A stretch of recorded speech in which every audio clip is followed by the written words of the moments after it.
जय हिंद दोस्तों। आज हम इस वीडियो में डायरेक्ट से इनडायरेक्ट बनाते समय जो टेंस में परिवर्तन होते हैं उनको पढ़ते हैं। यदि डायरेक्ट स्पीच प्रेजेंट टेंस में हो तो हमको क्या करना होता है, पूरी डायरेक्ट स्पीच को पास्ट में परिवर्तित करना होता है। जैसे यदि डायरेक्ट स्पीच में वर्ब की फर्स्ट फॉर्म या वर्ब की first form yes yes do does आया हो तो इनडायरेक्ट में वर्ब की सेकेंड फॉर्म या फिर डिड का प्रयोग करते हैं। यदि डायरेक्ट में इज एम आया है तो इनडायरेक्ट में वाज और वेयर का प्रयोग करेंगे। अर्थात यदि प्रेजेंट इंडिफिनिट टेंस में है तो पास्ट इंडिफिनिट कर देंगे, यदि प्रेजेंट कंटिन्यूअस टेंस में है तो पास्ट कंटिन्यूअस में परिवर्तन करेंगे, और यदि प्रेजेंट परफेक्ट में हैज और हैव आया है तो पास्ट परफेक्ट में हैड कर देंगे। यदि हैज हैव प्लस बीन आया है यानी प्रेजेंट परफेक्ट कंटिन्यूअस टेंस में ये डायरेक्ट है तो उसकी इनडायरेक्ट हैड प्लस बीन बनाएंगे पास्ट परफेक्ट कंटिन्यूअस में। इसके अलावा पास्ट टेंस की हम कैसे बनाते हैं इनडायरेक्ट, डिड और यदि वर्ब की फर्स्ट फॉर्म इनडायरेक्ट में आई है तो इसमें हम हैड प्लस वर्ब की थर्ड फॉर्म का प्रयोग करेंगे।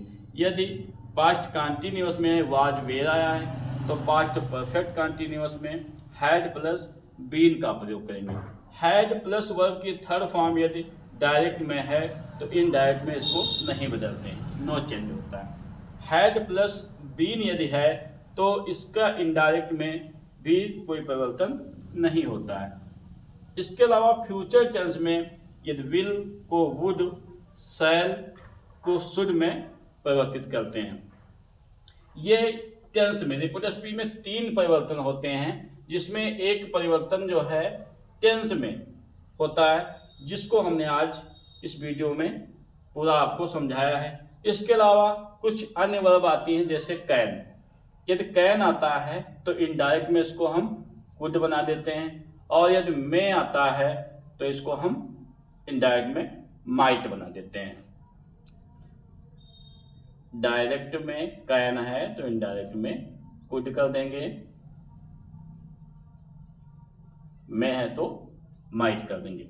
ये टेंस में परिवर्तन यदि हम इनडायरेक्ट बनाना सीखना चाहते हैं तो ये टेंस में परिवर्तन याद होना बहुत ही आवश्यक है। इसके बाद जो 2 परिवर्तन बच गए प्रोनाउन में और निकटता प्रकट करने वाले शब्दों में, निकटता प्रकट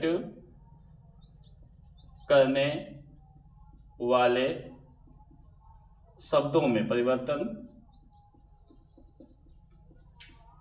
ये अगले वीडियो में दोनों परिवर्तन हम आपको बताएंगे। इसको आप अच्छे से लिख के और याद कर लेना।